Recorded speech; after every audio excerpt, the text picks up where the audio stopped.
Bismillahirrahmanirrahim. Assalamualaikum warahmatullahi taala wabarakatuh.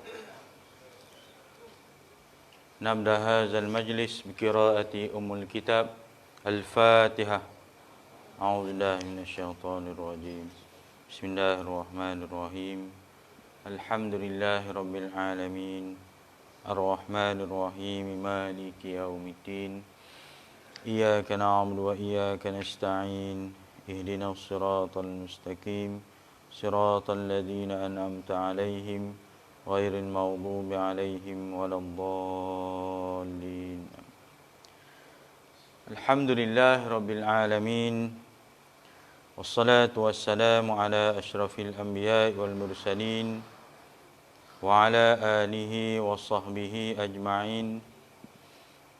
Nahmaduhu wa nasta'inuhu wa nastaghfiruh wa na'udzu billahi min syururi anfusina wa min sayyiati a'malina. Man yahdihillahu fala mudilla lahu wa man yudlilhu fala hadiya lahu. Arsalahu bil huda wa dinil haqq liyuzhirahu 'ala ad-din kullihi walau karihal kafirun. Qala Allah Ta'ala fi kitabihil aziz, ya ayyuhalladzina amanu taqullaha haqqa tuqatih wa la tamutunna illa wa antum muslimun. Shadaqallahul azim. Amma ba'. Tuan-tuan hadirin yang dirahmati Allah Subhanahu wa taala. Alhamdulillah, kita rafa'kan syukur kehadrat Allah Subhanahu wa taala di kesempatan kita pada malam ini dapat bersama-sama menunaikan solat fardu maghrib berjamaah, dan di kesempatan ini kita dapat bersama-sama melaksanakan ataupun berada di dalam majlis ilmu. Mudah-mudahan Allah Subhanahu wa taala memberkati setiap amalan yang kita laksanakan. Tuan-tuan, di kesempatan ini juga saya mengambil peluang mengucapkan setinggi-tinggi penghargaan dan terima kasih kepada semua barisan petugas dalam melaksanakan ibadah korban kita baru-baru ini.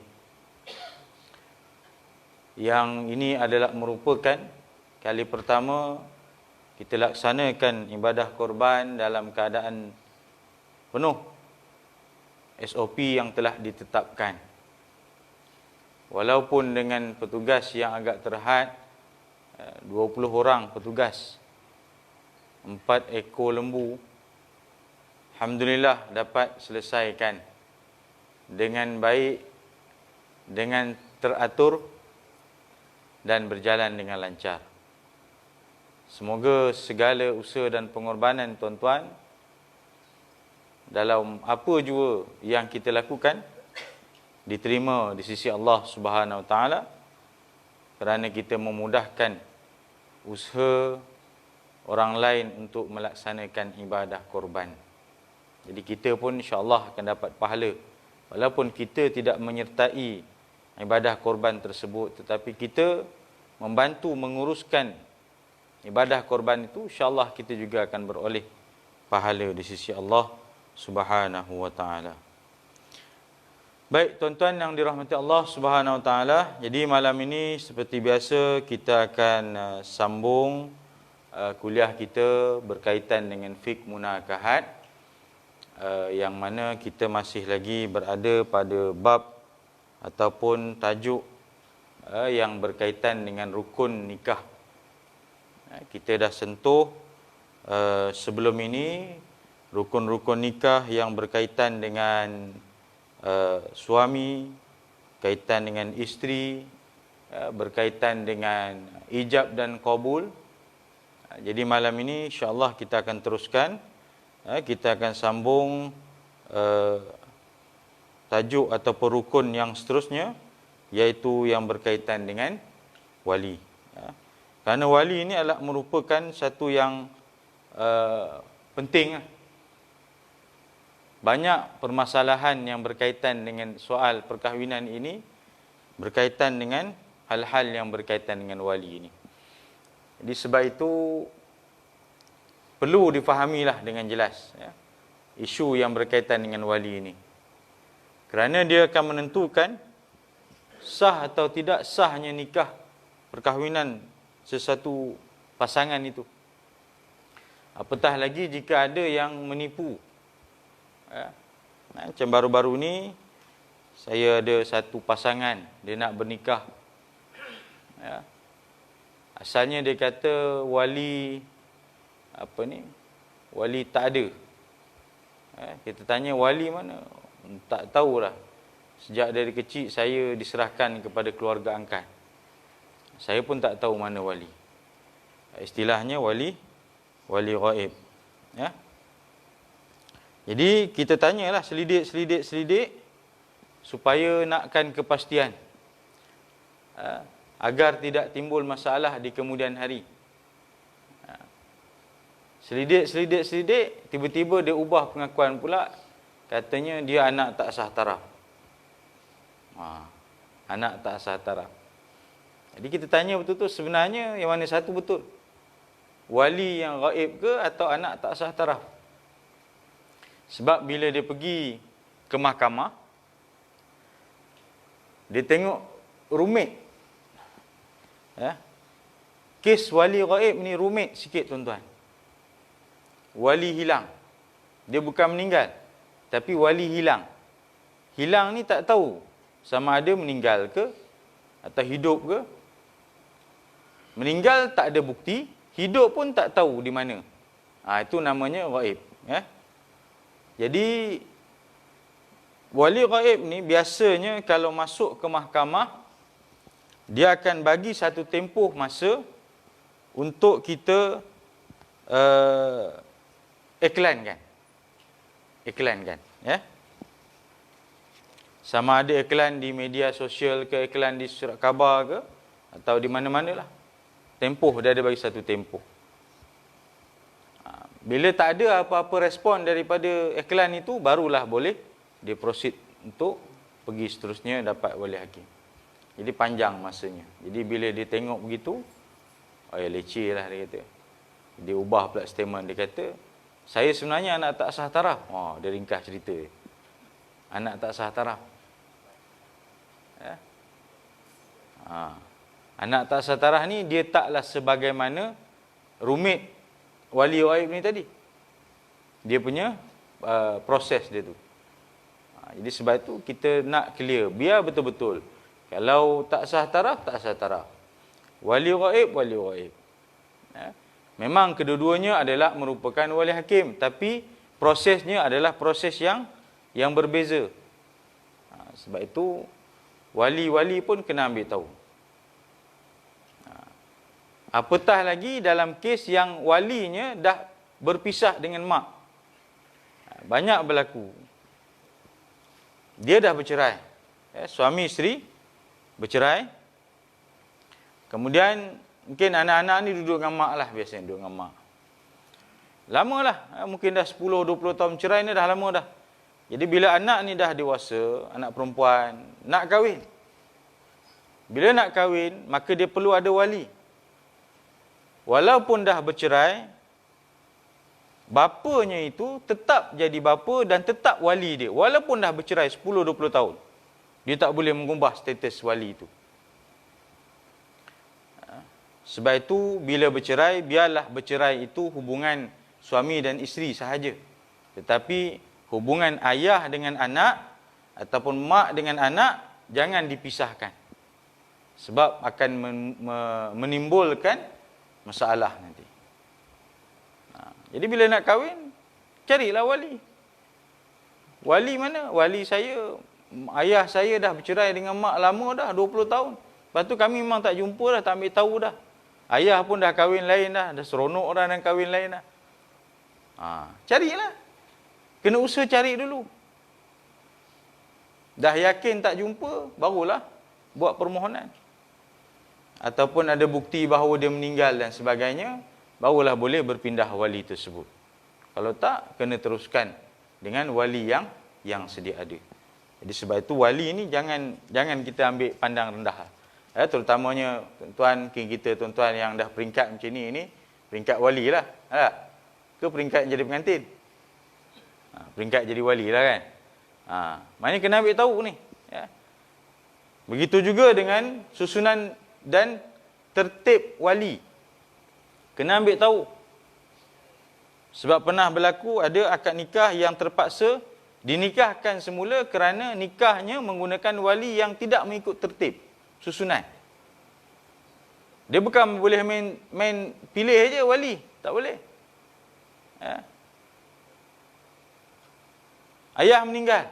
Pak saudara ada, bagi pak saudara jadi wali. Tengok-tengok atuk ada lagi. Atuk ada lagi. Sedangkan turutannya itu jauh. Nak sampai ke bapa saudara tu turutan dia jauh lagi. Bapa, datuk. Lepas datuk pergi ke adik-beradik lelaki. Saudara lelaki seibu sebapa. Saudara lelaki sebapa. Lepas tu pergi pula lagi anak lelaki kepada saudara lelaki seibu sebapa. Pergi pula lagi anak lelaki kepada saudara lelaki sebapa. Lepas tu barulah pergi ke bapa saudara. Dia bukan boleh main langkau-langkau je. Ikut suka kita je. Bapa saudara kamu duduk kat taman ni kan senang pakai pak saudara kamu dah. Berapa jauh-jauh nak pergi ke Perlis tu? Tok kamu duduk kat Perlis jauh, bukan boleh dia datang pun masa hari akad nikah. Bukan soal boleh datang tak boleh datang. Soal walinya masih ada, tetap kena. Kaedahnya ada. Ya. Wali tak boleh datang jauh, tak berbaloi datang mata-mata akad nikah. Ada kaedah dia. Ya. Dia boleh berbuat wakalah wali di hadapan mana-mana pendaftar yang terdekat dengan kawasan dia. Ini adalah antara beberapa perkara ataupun isu yang selalu berlaku dalam bab-bab perkahwinan yang perlu diambil seriuslah oleh semua pihak. Baik, kita tengok syarat-syarat wali tuan-tuan. Yang pertama Islam. Dah tentulah. Ya. Kalau dia tidak Islam, maka hilang syarat kelayakan. Contoh, dia baru memeluk agama Islam. Ya. Pengantin perempuan ni dia nak kahwin. Dia baru memeluk agama Islam. Dia ada bapa? Ayah dia ada lagi. Atuk dia ada. Bapa saudara, adik lelaki dia semua ada. Tapi oleh kerana dia baru masuk Islam, sudah pastilah bapa dia masih belum beragama Islam. Bapa tak beragama Islam, maka tak boleh. Walaupun dia merayu, tolonglah saya, ini anak saya, anak pertama saya. Dia belum Islam lagi. Saya kata tak boleh sebab kamu bukan Islam lagi. Kalau dah masuk Islam, baru boleh. Jadi nak buat macam mana? Siapa wali dia? Kalau dalam kes macam ni tuan-tuan. Siapa wali dia? Ayah tak masuk Islam lagi. Dan kebetulan adik-beradik yang lain semua tak masuk Islam lagi. Siapa wali dia? Wali hakim. Wali hakim. Banyak juga kes yang macam tu. Itu tak complicated sangatlah. Itu biasa je. Ya. Syarat mesti Islam. Yang kedua, berakal. Kalau koma macam mana tuan-tuan? Koma. Dia belum noktah lagi. Koma dulu. Banyak juga kes berlaku wali dia koma. Bukan stroke, koma. Stroke lain. Dapat beza tuan-tuan? Stroke ni lain. Koma lain. Kalau stroke, tengok jugalah stroke-nya. Ada setengah-setengah kes dia boleh bercakap lagi. Cuma butiran-butiran ni kadang-kadang kita tak berapa nak faham. Dia tahu. Dia pun nak menyampaikan suatu mesej. Tapi mungkin tak berapa kita dah berapa nak faham. Ataupun ada yang memang boleh bercakap elok. Cuma mungkin tangan dia tak boleh ni dah bergerak. Itu stroke lain. Ni koma. Koma ni boleh bercakap dah tuan-tuan. Terlantar. Bermakna ketika itu fungsi akal dia dah tak ada dah. Fungsi akal dia dah tak ada, tak boleh. Kita tak boleh nak berwakalah wali dah, ataupun dia nak mewakilkan nikah ke saya, mewakilkan kepada juru nikah sekian-sekian, tak ada. Dah koma, tak bercakap dah, hilang fungsi dia dan peranan dia. Maka ketika itu gugur syarat wali dia tak boleh jadi wali walaupun wali masih hidup. Walaupun walinya masih hidup, dia kena berpindah wali. Tapi kalau stroke masih boleh lagi. Saya biasa wakalah wali dengan beberapa wali yang stroke lah. Stroke, sian tuan-tuan. Dia nak bergerak pun tak boleh. Terpaksalah kita pergi ngadak. Ada satu tu walinya dia tak mau duduk dalam rumah. Bukan tak mau duduk, maksudnya dia nak merayap ni, tak. Dia rasa rimah duduk dalam rumah. Dia duduk di luar, di bawah rumah, macam rumah papan ni. Dia papan, dia ada apa orang kata dia? Bawah rumah tu. Ni tanah. Lantai papan tu duduk bawah tu. Kita lah, kolong, lebih kurang itulah. Dia kata sejuk, kata dia bawah tu. Tak masalah kita lah, jenuh lah nak pergi meranduk kat bawah tu, nak pergi wakalah wali. Wali tu ada di situ, di rumah tu ada, tapi dia tak boleh duduk dalam rumah. Dia nak duduk kat luar. Saya kata, mana wali? Wali duduk kat luar, bawah. Dia boleh ni tak? Boleh cakap sikit lah, butir-butir tu kita boleh faham lah. Kalau kita cakap, pakcik, sedar tak anak pakcik ni nak menikah? Tahu, dia anggur. Dia faham lah. Ni saya nak buat wakalah wali ni, pakcik, wali, ayah pada pengantin perempuan, wakil kepada saya. Pakcik mewakilkan je kepada saya untuk saya nikahkan. Dia pun angguk, dia faham. Dan dia boleh sebut lah. Kita dorong lah, kita ajarkan lah. Dia bercakap sikit-sikit. Dia boleh bercakap. Itu tak ada masalah. Ataupun dia okey, boleh berjalan, boleh ke sana ke sini. Kita tanya, wali mana? Ada. Mana wali? No, dekat sana. Sana mana? Tanjung Rambutan. Tanjung Rambutan.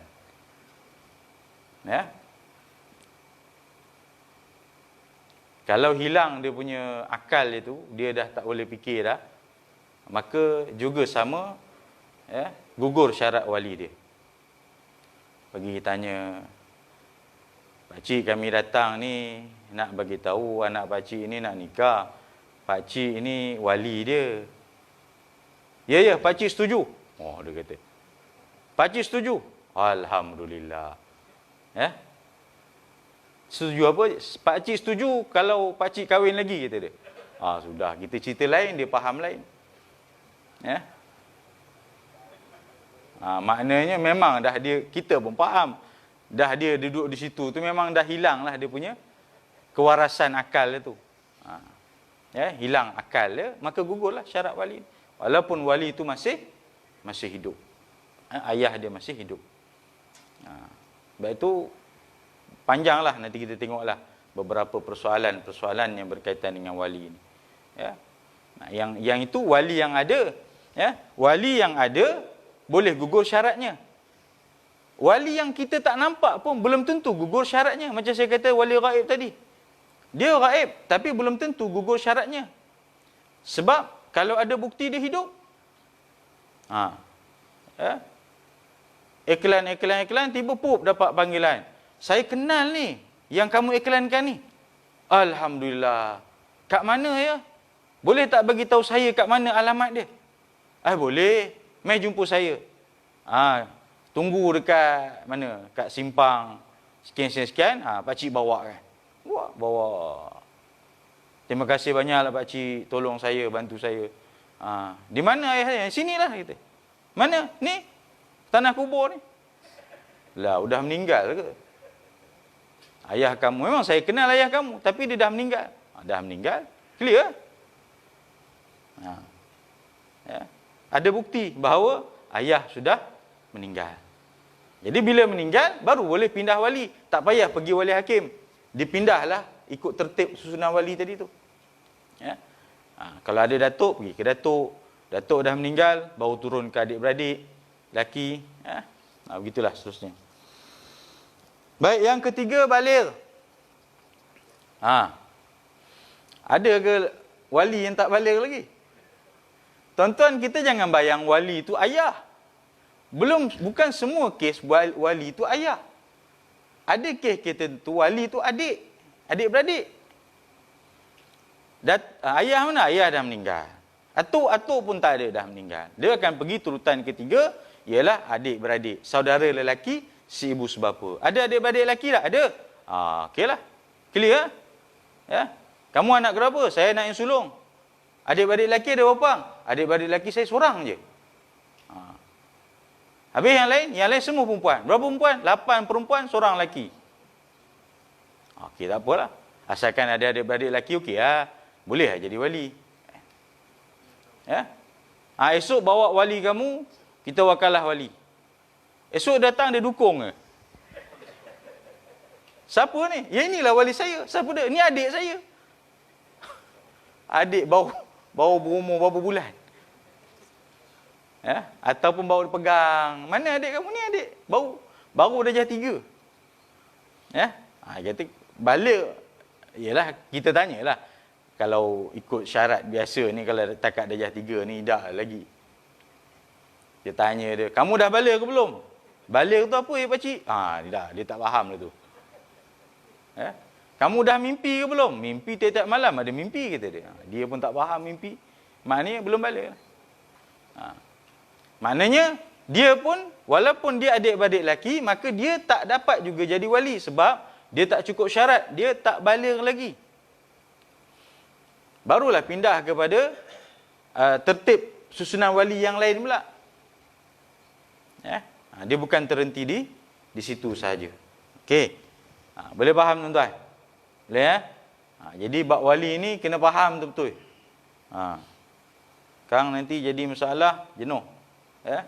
Tak basal-basal batal nikah tu. Paksa nikah semula. Jangan main tuan-tuan. Nikah batal tu, nikah semula.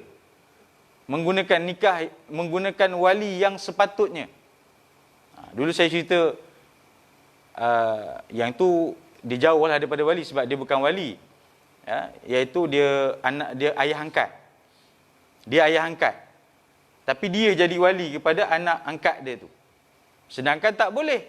Ayah angkat bukan wali, bukan ayah kandung. Ya. Melainkan kalau kebetulan memang dia tu termasuk dalam susunan wali itu. Contohnya, dia ayah angkat, dia anggaplah tu macam anak angkat, dan dia juga kebetulan bapa saudara juga. Dia aku anggap kamu ni anak aku lah. Kau bukan orang lain pun. Ayah kamu, ayah adik-beradik aku juga, kata dia. Aku anggap anak angkat aku. Kalau dia betul ranking, memang kebetulan dia adalah ayah bapa saudara, dia ada ranking wali tu, tak masalah. Tapi kalau tak ada kaitan, tak sah nikah tu. Memang dah berlaku dah. Dah berlaku. Bila orang dah bising-bising, akhirnya baru dia mengaku. Dah nikah dah, datang pejabat. Ustaz, saya nak bagi tahu. Itulah saya pun sebersalah sebenarnya. Kalau saya tak cerita ke ustaz pun lagi sebersalah. Lebih baik saya cerita walaupun kesannya besar. Apa dia? Saya sebenarnya bukan ayah kandung dia, saya ayah angkat je ustaz. Tapi saya yang walikan dia. Dia kata, kenapa tak cerita awal-awal? Dah jadi macam ni, payah nanti. Dia kata, tak apalah, kita selesaikanlah. Wali ni mana? Dia kata, wali saya memang tak tahu. Daripada kecil, ayah kandung dia serah kepada saya, lepas tu dia tinggal gitu, dia tak tahu ke mana. Carilah, buatlah permohonan. Buat atas nama wali ghaib. Kalau kata dapat dia kesan, dapatlah. Kalau tak dapat kesan, gunalah wali hakim. Ya. Jadi jangan kita ambil benda kecil lah bab wali ni. Okey, kemudian seterusnya lelaki. Wali dah tentu lelaki. Mana ada wali perempuan. Ya. Dan turutan wali itu pun dia turutan daripada keluarga lelaki. Dia tak pergi keluarga perempuan. Ya. Kalau bapa saudara contohnya, dia ialah bapa saudara sebelah bapa. Dia tak boleh pergi bapa saudara sebelah ibu. Ayah ada, ayah dah meninggal. Atuk ada, atuk dah meninggal. Adik-beradik lelaki ada? Tak ada, kami semua anak perempuan. Bapa saudara ada? Ada. Katanya ada. Siapa? Dia sebutlah ni. Tapi ni abang mak saya kata. Tak boleh, tu sebelah mak. Sebelah mak turutan memang tak ada dalam wali. Dia turutan hanya sebelah lelaki sahaja. Jadi sebab tu kalau tuan-tuan kurang jelas dalam bab wali, contohnya lah ada saudara ke anak buah ke nak nikah, dalam bab wali ni tak tahu siapa sebenarnya wali dia ni, tuan-tuan datanglah ke pejabat agama, buat kepastian elok-elok. Dia ada turutan dia. Kita akan tik dulu. Okey, bapa ada? Tak ada, dah meninggal. Okey, pangkar. Pergi yang kedua, datuk dah meninggal, pangkar. Pergi yang ketiga, saudara lelaki seibu sebapa, ada tak? Pun tak ada, dia anak tunggal, pangkar. Pergi yang keempat, saudara lelaki sebapa, ada tak? Tak ada juga. Pergi dah, tak ada. Kalau dah betul semua tu tak ada, baru dia pergi wali hakim. Ada tak? Ada tuan-tuan. Ada kes yang dia bukan wali ghaib. Dia memang ada bapa dah meninggal. Atuk ada, tapi atuk dah meninggal. Tapi penyudahnya dia pergi juga pada wali hakim. Sebab apa? Sebab dah tak ada dah wali nasab. Habis. Habis. Contoh. Pengantin perempuan nak menikah. Ayah dah meninggal. Atuk dah meninggal. Ada adik-beradik tak? Ada. 10 orang. Tapi semua perempuan. Boleh tak wali? Tak boleh perempuan. Semua perempuan adik-beradik. Kemudian, bapa ada adik-beradik tak? Ada bapa saudara tak? Bapa saudara sebelah bapa. Tak ada. Bapa anak tunggal. Habis, putus dekat tu. Bapa anak tunggal, dia tak pecah lah. Maknanya yang wali yang sebelah bapa tu, tak pecah lah. Dia takkan ada lah anak saudara lelaki semua, tak ada. Sebab bapa tu anak tunggal. Jadi kalau ada pun, susunan wali tu daripada adik-beradik dia lah. Adik-beradik dia. Sebab bapa anak tunggal lelaki, jadi dia takkan pergi ke kiri kanan tu. Adik-beradik bapa, tak ada. Sebab dia anak tunggal. Kau ada pun ke atas. Datuk ada, datuk dah meninggal. Datuk kepada datuk ada. Logiknya tak ada lah kot lah. Logiknya lah, kalau secara teorinya, kalau nak hidup, boleh je lah hidup. Katalah dia tak ada. Moyang saya hidup lagi. Bapa kepada datuk saya hidup lagi, kata dia. Tak apa, boleh. Tapi logiknya tidak lah kot. Kot ada pun tak mana-mana, dia pun kenal pun tak tahu tak. Jadi akhirnya dia pergi ke bawah je lah. Maknanya ayah dah meninggal, atuk ke atas dah tak ada, ke kiri adik-beradik bapa saudara dah tak ada, sebab dia anak tunggal, turun ke bawah. Turun ke bawah pula, dia pula tak ada adik-beradik lelaki. Pengantin perempuan ni tak ada adik-beradik lelaki. Semua adik-beradik perempuan. Habis Siapa lagi wali yang ada? Tak ada. Wali nasab habis, tak ada, terputus, maka dia pindah kepada wali hakim. Jadi jangan kita pandang sinis bila wali hakim ni, tuan-tuan. Jangan kita tengok, wali hakim. Anak tak satarah ke ni? Jangan. Sebab tak semestinya wali hakim tu anak tak satarah. Tak semestinya wali hakim itu ialah wali ghaib. Tak semestinya. Barangkali dia dah tak ada wali nasab. Dah tak ada dah. Habis dah. Memang ada, tuan-tuan. Tanya nak ayah anak tunggal. Yang lagi teruk, ayah anak tunggal. Kamu, saya pun anak tunggal. Habis. Mati dekat tu, dia tak berkembang. Ayah anak tunggal, mari ke dia, pengantin perempuan ni, dia pun anak tunggal. Lagilah, tak ada apa. Datuk dah meninggal. Habis. Pindahlah pada wali hakim. Baik. Yang seterusnya, waras fikirannya. Maknanya berakal lah. Boleh fikir. Kalau sekejap okey, sekejap tak okey macam mana, Ustaz? Sekejap, dia tak kenal. Ni siapa, dia kata. Ini anak ayah ni yang nak kahwin ni. Engkau bukan anak aku lah. Kau siapa ni? Oh, dia tak kenal. Tiba malam pula kan. Dia kenal. Lah, engkau bila nak kahwin? Kabur kata itu beria sangat nak menikah. Cepatlah, aku dah sedia nak jadi wali ni. Udah elok lah pula. Besok kita panggil lah. Naik kadi untuk wakalah wali. Ayah ni naik kadi datang. Ni siapa pula? Ni naik kadi nak wakalah wali pada ayah. Aku tak ada anak perempuan. Aku tak ada anak perempuan. Engkau siapa? Udah tak tahu. Kejap okey, kejap tak okey. So, mana kejap okey, kejap tak okey. Yang mana time dia okey, cepat-cepatlah wakalah. Jenuh tuan-tuan. Time dia okey, lekas-lekas lah. Ustaz, ni ayah saya dah okey. Meh datang lekas. Wakalah, siap-siap. Sebab kalau wakalah masa hari akad nikah, tak tentu hala dibuatnya nanti. Dibuatnya masa tu dia tak tahu apa. Ini majlis apa? Aku bukan nak berkhatan, kata dia. Ni majlis akad nikah. Aku tak nak berkhatan, kata dia. Udah. Dibuat hal dah pula. Jadi, time dia okey, wakalah siap. Seterusnya yang ke-8, adil. Yang ini tidak fasik. Yang ini menjadi isu perbahasan besar. Adil ini maksudnya apa? Dia tidak melakukan dosa besar dan tidak mengekalkan dosa-dosa kecil. Boleh tuan-tuan? Ada tak kita ni yang tak mengekal, maknanya sengaja tak buat dosa lah. Ada tak wali yang tak buat dosa langsung? Ada?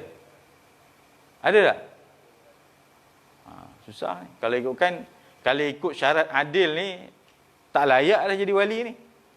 Pakai wali hakim belaka. Tapi mengambil keadaan dan kaedah ini, kita sekurang-kurangnya kita minta dia bertaubatlah sebelum dia mewalikan nikah itu. Sekurang-kurangnya lah. Walaupun taklah menepati ciri-ciri taubat yang sebenarnya. Ada berlaku tuan-tuan. Pengantin perempuan mengadu, dia kata, Ustaz, saya tak nak ayah saya jadi wali. Ayah dia hidup lagi. Ayah dia ada lah, dia hidup, duduk dengan dia semua. Memang ada. Saya tak nak ayah saya jadi wali. Kenapa? Ayah kamu tak ada ke? Ayah saya ada. Memang duduk sekali pun dengan kami. Habis tu kenapa? Sebab ayah saya tak pernah semayang langsung. Sebab ayah saya tak pernah puasa pun. Terang-terangan buat dosa depan kami. Layak ke dia nak jadi wali kepada saya, Ustaz? Boleh tak tuan-tuan macam tu? Pengantin perempuan kata, anak kata, saya tak nak ayah saya jadi wali untuk saya kahwin ni. Boleh tak? Saya kata, kalau mengikut secara asasnya, semua orang tak boleh jadi wali. Kalau ikut asas adil itu, maksud adil itu. Tapi sekurang-kurangnya kita mintalah dia istighfar. Sebab itu, bila setiap kali sebelum akad nikah, kita minta wali, sepatutnya kita minta wali lah. Tapi malu, segan lah pula. Takkan kita nak suruh wali seorang je istighfar. Kan? Jadi, nak mengelakkan begitu, kita suruh semua sekali lah. Saya kan kata, okey, sebelum kita mulakan majlis akad nikah ni, marilah kita sama-sama, semua yang hadir ni, termasuklah pengantin, wali, dan yang hadir ni, kita istighfar sama-sama dan syahadah. Kalau tuju ke dia seorang, mau merah muka. Pakcik, saya kenal pakcik. Pakcik ni rajin beli nombor ekor. Betul kan? Pakcik pun kat masjid mana pernah tengok sembahyang, main Jumaat pun tak pernah. Jadi, pakcik nak jadi wali kan? Pakcik syarat wali mesti adil. Okey, sebelum akad nikah, pakcik istighfar dulu depan saya. Orang lain semua tengok. Lah, teruk benar wali dia rupanya. Malulah kan. Jadi, kita sebut semualah yang hadir, termasuklah pengantin, istighfar sama-sama. Janganlah kita buka aib orang. Tak apalah. Itulah sekurang-kurangnya taubatnya. Walaupun habis je akad nikah, dia calibuk pergi kedai nombor ekor, beli nombor ekor lagi. Itu kita serah pada Allah Ta'ala. Ya? Kita kata, tak bertaubat juga. Tadi dah istighfar dah. Ya? sekurang-kurangnya. Itulah yang kita kata adil tadi. Ya, ada pendapat menyatakan, ya, yang dikatakan adil itu ketaatannya melebihi kemaksiatan yang dia buat. Itu sekurang-kurangnya lah. Maknanya kita nak cari orang yang langsung tak buat dosa ni mungkin wallahualam lah. Bukan kerja kita lah nak cari orang yang memang dia, orang kata apa, dia macam tu. Tapi dia punya penanda arasnya begitulah. Ya, sekurang-kurangnya dia tidaklah melakukan dosa. Banyaklah dosa yang dia buat. Sampai kita tahu dia ni kaki dosa lah. Senang ceritanya. Kalau sebut je sebulan, kalau dia mati dia terhumban Sungai Perak je, tak payah sembahyang ustaz. Teruk benar lah dia ni. Seolah-olahnya begitulah. Maknanya gambaran teruknya perangai dia tu. Orang semua tahu memang dia ni teruk. Jadi kita gunalah paling-paling tidak istighfar lah, sebelum kita lafaz ataupun akad nikah tersebut. Ya. Dan yang seterusnya tidak dipaksa. Wali ini tidak boleh dipaksa. Walaupun nikah tu boleh je sah, tetapi apabila ada unsur-unsur paksaan, perbuatan itu berdosa. Perbuatan paksaan itu berdosa. Samalah sebagaimana pasangan anak yang dinikahkan secara paksaan oleh wali, sedangkan anak itu tidak bersetuju. Walaupun wali mujbir. Wali mujbir iaitu ayah dan juga datuk. Mujbir ini maksudnya apa? Dia ada kuasa paksaan. Dia boleh memaksa anak dia kahwin walaupun dia tak setuju. Itu dari segi dia punya literal dia lah. Dia punya zahirnya begitu. Tapi sepatutnya biarlah ada perbincangan budi bicara. Tapi itu nanti dia ada syarat-syarat dia. Yang mana wali mujbir ini boleh menggunakan kuasa paksaan dia itu dalam situasi-situasi tertentu. Ada disebut nanti. Ya? Kalau ada situasi itu baru boleh dipaksa. Tapi kalau tak ada situasi itu, dia tak boleh paksa. Walaupun wali itu dia ada kuasa untuk memaksa. Ya? Baik.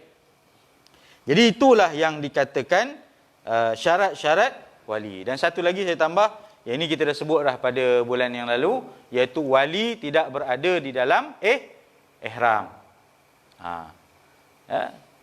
Kalau wali berada dalam ihram, dia nikahkan juga anak dia, nikah tersebut tidak sah. Ataupun terbalik, walinya tidak dalam ihram, tapi pengantin dalam ihram pun juga tidak sah. Pengantin lelaki dalam ihram, walinya tak dalam ihram pun juga tidak sah. Jadi mana-mana pihak yang berada dalam ihram, maka perkahwinan tersebut tidak sah. Kalau kata wali itu pergi haji berada dalam ihram, maka walinya itu, hak perwalian itu, dia tidak boleh berpindah kepada wali ab'ad yang lain. Wali yang lain lah. Dia berpindah kepada wali hakim. Dia tak boleh pindah kepada adik-beradik ke, pak saudara ke, atuk, tak boleh. Sebab dia special khas di situ. Maka kalau dia nak nikah juga, dia pindah kepada wali hakim. Tapi apa kan dia tunggu je lah. Bapak pergi umrah kejap je pun nak buat umrah. Pergi haji lah kot lama pun. Tapi takkanlah tak planning. Okey, baik. Itu syarat-syarat yang berkaitan dengan wali, ya. Kemudian apa lagi? Kita tengok persoalan tuan-tuan. Ni saya suka untuk bincang tentang persoalan-persoalan yang berkaitan dengan wali. Okey, baik. Okey, ini berkaitan dengan wali hakim. Bagaimana sekiranya wali tidak ada sedangkan wanita itu hendak berkahwin juga? Wali tak ada. Wali-wali turutan dia semua tak ada. Maka jika tidak didapati wali di mana wanita itu hendak berkahwin juga, maka bolehlah bagi sultan atau raja menjadi walinya. Takkanlah sultan nak turun nak nikahkan anak kita. Itu hukumnya, tetapi praktikalnya sultan memberikan tauliah wali hakim kepada pendaftar ataupun naib kadi. Jadi dia akan turunkan kuasa dia. Dia bagilah pada tauliah pendaftar perkahwinan, bagi tauliah kepada penolong pendaftar naik kadi. So, jadi bila ada kes-kes wali hakim, dibawa ke mahkamah, bicara dapat kebenaran wali hakim, maka boleh dinikahkan oleh juru nikah yang telah ditauliahkan dengan wali hakim ni tadi. Naik kadi, masuklah pendaftar, PTA lah, pegawai tadbir agama ni, yang ada tauliah wali hakim. Boleh nikahkan kes-kes wali hakim. Sebab itu, wali hakim ini, kalau di Malaysia, tak ada masalah, kita boleh detect. Yang menjadi isu apabila pernikahan di Thailand, di luar negara. Khususnya dalam konteks sekarang ni di Thailand lah contohnya. Belum tentu semua perkahwinan di Thailand itu, di Siam, di mana-mana lah, di selatan Thailand ini, belum tentu bukan saya kata semua, belum tentu pernikahan itu sah mengikut hukum syara. Apatah lagi jika ada wujud unsur-unsur sindiket. Sebab dia membabitkan wali hakim. Bila pergi ke sana, kalau dia pakai wali hakim lah, kadang-kadang setengah tu dia bawa wali dia sendiri. Dia nikah di Thailand tapi dia cerdik. Tapi janganlah ikut pula. Tuan-tuan kata Ustaz Basri suruh kalau nak nikah Thailand, bawa sekali wali pergi sekali. Dia cerdik, dia kata tak nak timbul isu, jadi wali tu pergi sekali. Dah pergi sekali. Jadi pergi sana, dia bukan menggunakan wali hakim di sana, tapi dia menggunakan wali sedia ada lah, ayah pengantin perempuan. Mungkin dia kahwin dua ke dan sebagainya lah. Ada lah mula kata, ada can ni. Ni cerita kalau wali hakim. Kalau pergi wali hakim, dia guna wali hakim di sana. Bila guna wali hakim, kita tak tahu siapa wali hakim yang sebenar, yang betul-betul ditauliahkan oleh Majlis Agama Islam Selatan Thailand ni. Tak tahu. Kita bukan kenal. Kalau dia kata, dia bawa sedikit lah, okey ni nikah dengan ni, ustaz ni. Ustaz pun akan nikah. Entah ustaz mana, tak tahu ya ke ustaz pun, entah orang mana-mana pun akad nikah kan kita tahu. Kau setakat nak tunjuk kertas, kita pun boleh print mana-mana kertas bagi. Okey ni dah nikah. Rupanya dia nikah menggunakan wali hakim yang tidak ada tauliah. Maka tidak sah nikah tersebut. Sebab itu perlu dibuat pengesahan di mahkamah syariah. Perlu dibuat pengesahan di mahkamah syariah. Itu jadi polemik sehingga hari ini. Apabila ada yang nikah di sana tanpa kebenaran, kemudian balik tak buat pengesahan, satu, tak daftar pula, dua, kemudian meninggal dunia pula, sudah. Dia dah nikah satu lagi, kedua ke, ataupun nikah seorang pun tak ada masalah. Lepas tu balik tak buat pengesahan, tak daftar, kemudian dia meninggal. Dia meninggal. Apa pembuktian kita nak kata dia adalah merupakan suami kepada ni? Sebab tak didaftarkan di Malaysia.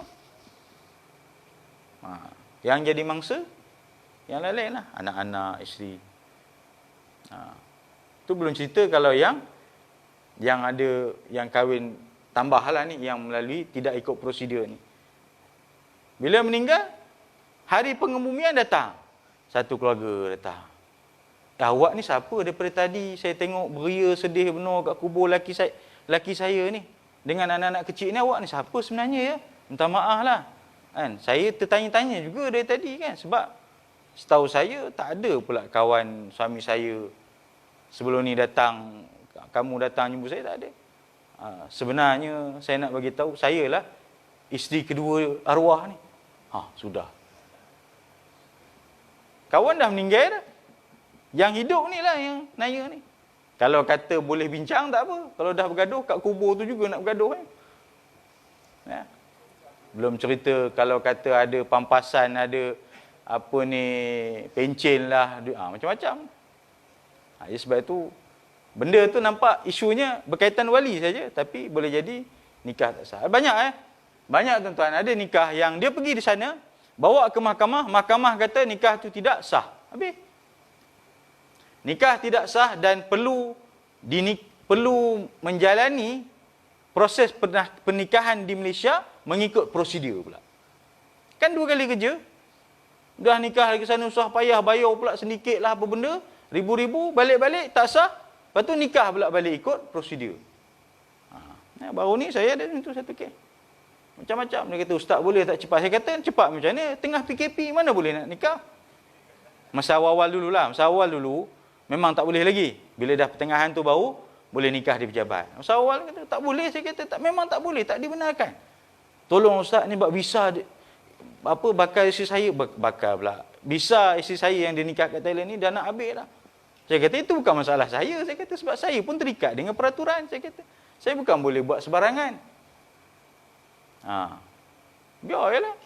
Dah habis PKP, dah boleh nikah, barulah kita proses pelan-pelan. Itu pun banyak halnya. Sebab bila membabitkan warga asing ni, kedutaannya terbabit, immigrationnya terbabit, permit lah, apa, macam-macam lah. Ya. Jadi sebab itu, payahlah. Hentikanlah. Yang mana tuan-tuan berniat kata nak nikah Thailand tu senang cerita, hentikanlah. Udahlah tu. Ya. Perginya senang. Baliknya nanti, macam-macam halnya, tu ayah. Ya, apa susah-susah? Gentleman lah datang pejabat agama. Saya nak berpoligami. Bagi orang dah. Apalah susah. Saya setakat ni, siapa yang mohon nak poligami, saya dipandangkan ke mahkamah syariah untuk permohonan poligami kerana pemohon sudah beristeri. Dah, tak ada saya kata, minta maaf, kamu tak layak. Tak ada, saya tak kata. Sila. Kalau mahkamah lulus, jalan. Tapi biasanya kalau orang gentleman, dia steady lah, dia kata tak apa, kita yakin kita insya-Allah lepas. Ini yang tak lepas duk bising sana bising sini, apa pun tak ada. Okeylah tuan-tuan, wallahu alam. Kita dapat satu persoalannya, yang lain kita sambunglah bulan depan tuan-tuan. Ya, ada soalan tuan-tuan? Kalau berani tanyalah. Ya.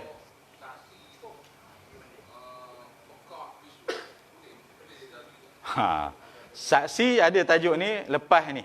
Saksi adalah kalau nak ceritanya dia tak menepati syarat tu. Dah nama pun saksi. Dia tentulah kena dengar, kena tengok. Dia tak macam wali. Wali ke saksi? Wali. Okey.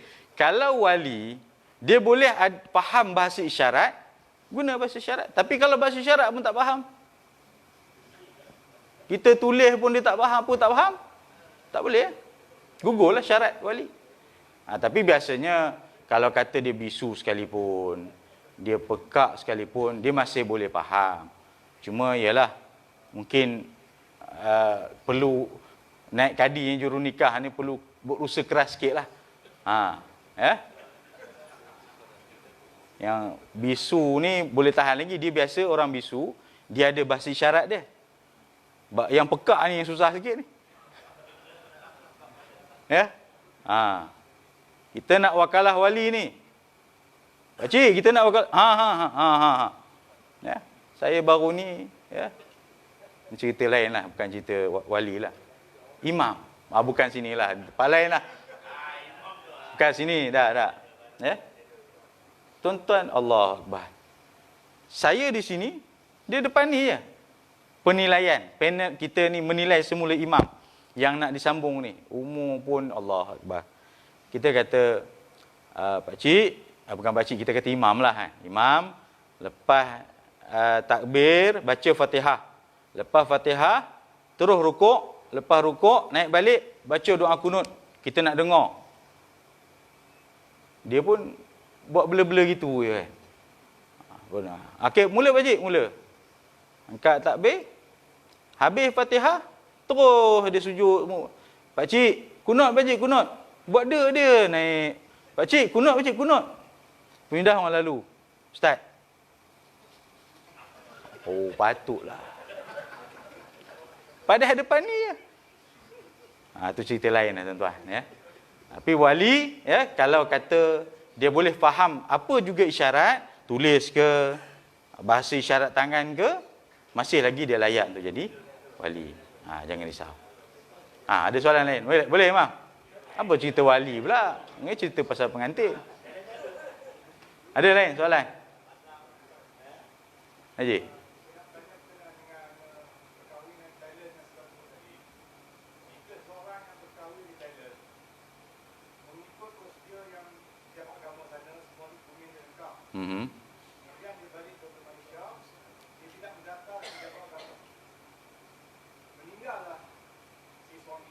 Kemudian si isteri tadi kerana dia nakkan raih harta ni, dia mahu dokumen-dokumen tadi ke dalam kamu. Bolehkah didaftarkan dalam kamu? Dia begini tuan-tuan. Sebenarnya prosesnya tak susah. Daftar boleh, cumanya kita bimbang apabila satu pasangan dah meninggal, nak membuktikan dia bernikah itulah. Sebab itu kalau boleh habis selesai terus je daftar. Bila dah meninggal baru nak daftar, satu pihak je yang ada. Kita pun betul ke kamu nikah dengan si pulan-sepulan ni? Saya seorang je yang tinggal kan? Ya. Jadi boleh tak boleh itu perkiraan pertimbangan mahkamah lah. Ya. Yang penting kita nak selesaikan pernikahan itu, mahkamah sahkan adalah sah mengikut hukum syarak. Itu je. Sebab kalau kita bimbang apabila pernikahan itu sebenarnya tak sah mengikut hukum syarak. Sedang dalam masa sama kita mengandaikan alah sah nikah tu. Tak payahlah pergi mahkamah. Itu yang jadi masalah. Ya. Jadi sebaiknya kalau kata pergi jugalah di sana tu, daftarlah. Ataupun ada kes yang memang pasangan dia orang Thailand pun. Ya, memang orang Thailand. Dia nak kahwin orang Thailand, tak ada masalah. Jangankan Thailand, nak kahwin orang Amerika pun boleh. Nak kahwin orang mana-mana negara pun boleh dengan syarat mohon kebenaran pejabat agama. Kita bagi kebenaran nak nikah di Bangladesh. Dia nikah di sana, tak ada masalah. Nak nikah di Thailand, bagi kebenaran. So bila ada kebenaran, pergi nikah di sana, tak salah. Balik kita daftar aje, tak ada denda pun sebab nikah tu ada kebenaran. Apabila nikah tak ada kebenaran, yang itu yang salah kerana menyalahi prosedur tu. Okey Ji. Jelas je ya? Jauh pergi Ji sampai selatan sana tu. Ada lagi soalan tuan? Malam ni ramai pula minat menanya. Ada lagi? Pasal perempuan tak ada tu berani tanya tu. Ada lagi soalan? Tak ada ya? Okey, ada lagi banyak ni persoalan pasal wali ni, ya. Nanti kita sambunglah pada bulan yang depan ya. Semua soalan-soalan pasal wali ni, ya. Kalau macam tu, macam ni dan sebagainya lah, ya. Wallahu alam, insyaallah tuan. A'udzubillahi minasyaitonirrajim. Bismillahirrahmanirrahim. Allahumma ja'al jam'ana hadza jam'an marhuma wa tafarruqna min ba'dihi tafarruqan ma'suma. Allahumma nawwir qulubana bi nuri hidayatika kama nawwartal arda bi nuri syamsika abadan abada bi rahmatika ya arhamar rahimin. Rabbana atina fid dunya hasanah wa fil akhirati hasanah wa qina adzabannar. Wa sallallahu ala sayidina Muhammad wa ala alihi wa sahbihi ajmain. Walhamdulillahirabbil alamin. Kita tangguh dengan tasbih kafarah dan suratul as. Subhanakallahumma wa bihamdika asyhadu an la ilaha illa anta astaghfiruka wa atubu ilaik. Bismillahirrahmanirrahim. Al-asr insana lafi khusr illa alladhina amanu wa 'amilus shalihat tawasaw bil haqq wa tawasaw bis sabr. Sadaqallahul azim. Assalamualaikum warahmatullahi taala wabarakatuh.